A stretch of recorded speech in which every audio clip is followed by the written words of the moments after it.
নমস্কার বন্ধুরা, আজকে আইপিএল শুরু হচ্ছে 18তম এপিসোড। আজকে 22শে মার্চ 2025।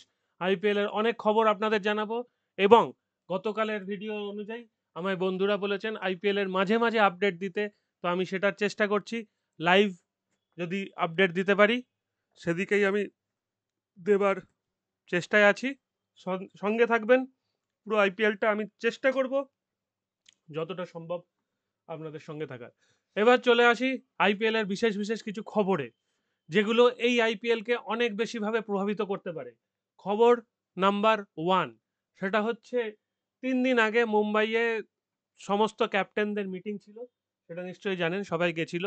সেখানে একটা অভূতপূর্ব সিদ্ধান্ত নেওয়া হয়েছে, যেটা করোনার পর থেকে বলে স্যালাইভা বা থুতু লাগানোর পদ্ধতিটা একদম বন্ধ ছিল। এই থুতু লাগালে বলের একটা দিক শাইনিং থাকে এবং বলটা একটু পুরনো হলে রিভার্স সুইংটা খুব ভালো হয়। তো সেটা করোনার পরবর্তীকালে একদম বন্ধ করে দেওয়া হয়েছিল। এই ডিসিশনটার বিরুদ্ধে সব ক্যাপ্টেনরা রিকোয়েস্ট করেছে আইপিএল ওয়ার্কিং কমিটিকে এবং আইপিএল ওয়ার্কিং কমিটি সেটাকে মেনে নিয়েছে, যে ঠিক আছে, এই আইপিএল এর থেকে বোলাররা বলে থুতু লাগাতে পারবে, তার মানে আইপিএলে কিন্তু বোলারদের জন্যও কিছু রইলো। সুতরাং বল যদি একটু পুরনো হয়, সামি, বুমরা বা নরটিয়ে, এই বিখ্যাত বোলার যারা ভালো সুইং বোলার, তারা কিন্তু বল থেকে আবারও রিভার্স সুইং আদায় করে নিতে পারবে এবং হঠাৎ করে খেলার গতি প্রকৃতি চেঞ্জ করে ছন্দে ফিরিয়ে আনতে পারবে তার বোলিং টিমকে। সুতরাং এটা একটা ভীষণ ইম্পর্টেন্ট পয়েন্ট। আরও একটা ইম্পর্টেন্ট পয়েন্ট হচ্ছে যে এই আইপিএল, এই যে সময় বছরের যে সময়টা খেলা হয়, সেই সময় কিন্তু সারা ভারতেই মোটামুটি ডিউ ফ্যাক্টর থাকে। মাঠে যারা সেকেন্ডে ব্যাট করে সেই সময় কোনো কোনো মাঠে প্রচুর ডিউ পড়ে, প্রচুর। তো সেইখানে IPL to allow one ball change on demand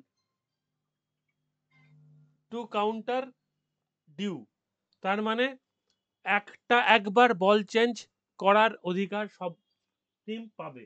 যদি সেরকম ডিউ পড়ে, আম্পায়ার যদি মনে করে যে হ্যাঁ, বলটা অনেক নরম হয়ে গেছে, বোলারদের অসুবিধা হচ্ছে বল করতে, সেখানে কিন্তু একবার বল চেঞ্জ করার অধিকার থাকবে। এটা হলো আইপিএল এর এখনো পর্যন্ত খবর। আজকে কলকাতায় রেন ফোরকাস্ট আছে। এখন এই মুহূর্তে আমাদের এখানে, আমি কলকাতা থেকে খুব বেশি দূরে নেই, কিন্তু এই মুহূর্তে রোদের একটা আভাস দেখা দিয়েছে। বৃষ্টি একদম নেই। সন্ধেবেলার দিকে হালকা বৃষ্টিপাতের সম্ভাবনা আছে, আর রাত্রি 10টার পরে কিন্তু ভারী বৃষ্টিপাতের সম্ভাবনা। ফোরকাস্ট কিন্তু সেটাই বলছে। তো দেখা যাক আজকে পুরো খেলা হয় কিনা, আদেও খেলা হয় কিনা, খেলা হলেও কে জেতে কে হারে সেই নিয়ে আলোচনায় ফিরছি। আজকে প্রথম match Kolkata night Riders versus royal Challengers Bangalore. Kolkata night Riders কিন্তু বেশ জমাট টিম আছে। গতবারের টিমের শুধু দুজন নেই, দুজন নেই, এর মধ্যে একজন খুব ইম্পর্টেন্ট পার্সন নেই, সে হচ্ছে গৌতম গম্ভীর।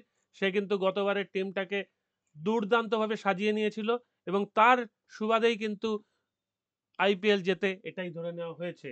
আর শ্রেয়াস আইয়ার গতবারের ক্যাপ্টেন, যদিও শ্রেয়াস আইয়ারের সেরকম উল্লেখযোগ্য কন্ট্রিবিউশন ছিল না সারা আইপিএলে কলকাতার টিমের জন্য, তবু কন্ট্রিবিউশন অবশ্যই ছিল। তিনি দলের ক্যাপ্টেন হিসেবে খেলেছিলেন। এবছরে আমরা জানি শ্রেয়াস আইয়ারের কি দুর্দান্ত পারফরমেন্স। কলকাতা টিম কিন্তু শ্রেয়াস আইয়ারকে রিটেন করেননি। সেই ক্ষেত্রে এবার দেখা যাক যে কি হয়। কলকাতার ক্যাপ্টেন আজিঙ্কে রাহানে, তিনি ভেটারেন বলা যায়, কারণ তিনি এই মুহূর্তে ভারতীয় টিমের সঙ্গে কোনো ম্যাচই কোনো ফরম্যাটেই খেলেন না। ওয়ানডে, টি-20, টেস্টে হয়তো তিনি চান্স পেতে পারেন, তবে এখন তিনি টেস্টের চিন্তাধারার বাইরে বলেই আমার মনে হয়, যে ইন্ডিয়ান বোর্ডের চিন্তাধারার বাইরে বলেই মনে হয়।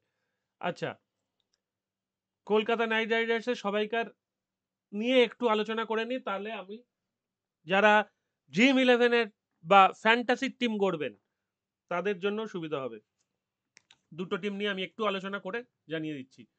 আপাত দৃষ্টিতে কলকাতা নাইট রাইডার্স শক্তিশালী টিম, ঠিক আছে, কিন্তু রয়্যাল চ্যালেঞ্জার্স ব্যাঙ্গালোর বিধ্বংসী টিম। বিধ্বংসী মানে এই 3-4টে প্লেয়ার আছে, Phil Salt, Rajat Patidar, Liam Livingstone, Jitesh Sharma. Tim David, Krunal Pandya এরা কিন্তু প্রচণ্ড মারতে পারে। আমি কিন্তু বিরাট কোহলি এবং দেবদত্ত পাডিক্কালকে ওর আওতার বাইরে রাখলাম। যারা কিন্তু প্রপার ক্রিকেট শট খেলে তাদের মধ্যে দেবদত্ত পাডিক্কাল আর বিরাট কোহলিকে রাখলাম।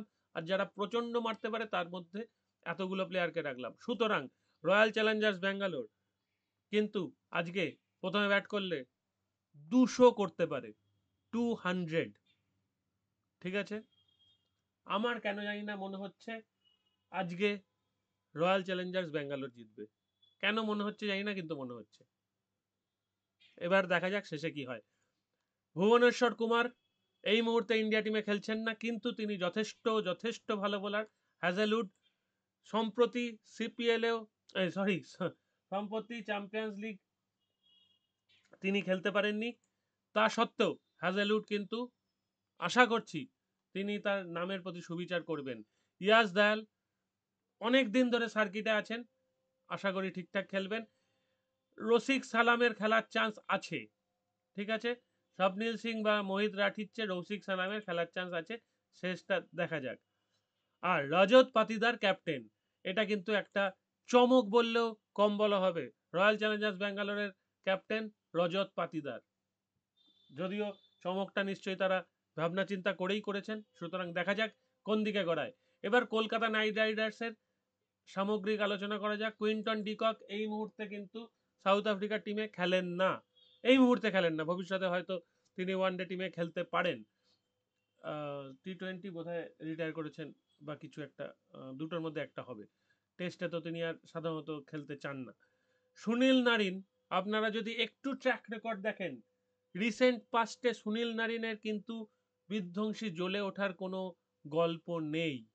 সুতরাং সুনীল নারিন অবশ্যই তিনি একজন প্রো প্লেয়ার, যদিও তার বয়স যে প্রতি বছর বাড়ছে এটা হয়তো মানে সুনীল নারিনও বুঝতে দেন না এবং আইপিএল এর কর্মকর্তারাও হয়তো বোঝেন না। সেম লাইক অ্যান্ড্রে রাসেল, তিনিও প্রতি বছর একটু করে বুড়ো হচ্ছেন, হয়তো আরো কিছু বছর সার্ভিস দিতে পারবেন। তবু আমার মনে হয় সুনীল নারিন প্রথম ম্যাচে অতটা কিছু করতে পারবেন না, না বলে মনে হচ্ছে, মনে হয় বলেই বললাম। কুইন্টন ডিকক অ্যাভারেজ কিছু করবেন। রাহানে যদি প্রথমে ব্যাট করে তাহলে রাহানে কিন্তু ভালো একটা চান্স আছে ভালো রান করার। আংরিক্স রঘুবংশী ইয়াং ট্যালেন্ট, আশা করি ভালো করবে। ভেঙ্কটেশ আইয়ার, আমার ধারণা কলকাতার পক্ষ থেকে আজকে সবচেয়ে ভালো ব্যাটের পারফরমেন্স পাওয়া যাবে ভেঙ্কটেশ আইয়ারের কাছ থেকে, আমার ধারণা সেটা। রিঙ্কু সিং নট ব্যাড, ঠিকঠাক পারফরমেন্স পাওয়া যাবে। যদি কলকাতা পরে ব্যাট করে তাহলে রিঙ্কু সিং এর ব্যাট ঝলসে উঠতে পারে এবং একটা বিধ্বংসী ইনিংস খেলে ম্যাচ ওভার করে নিতে পারেন রিঙ্কু সিং। আন্দ্রে রাসেল ব্যাটে কতটা কি করতে পারবেন আমি জানি না। প্রথমে ব্যাট করলে তবু কিছু করতে পারেন, পরে ব্যাট করলে হয়তো রাসেল কিছু করতে পারবেন না, তবে বলে একটা বা দুটো উইকেট তিনি পাবেন। সুনীল নারিন বলে একটা উইকেট পেতেও পারেন, নাও পেতে পারেন।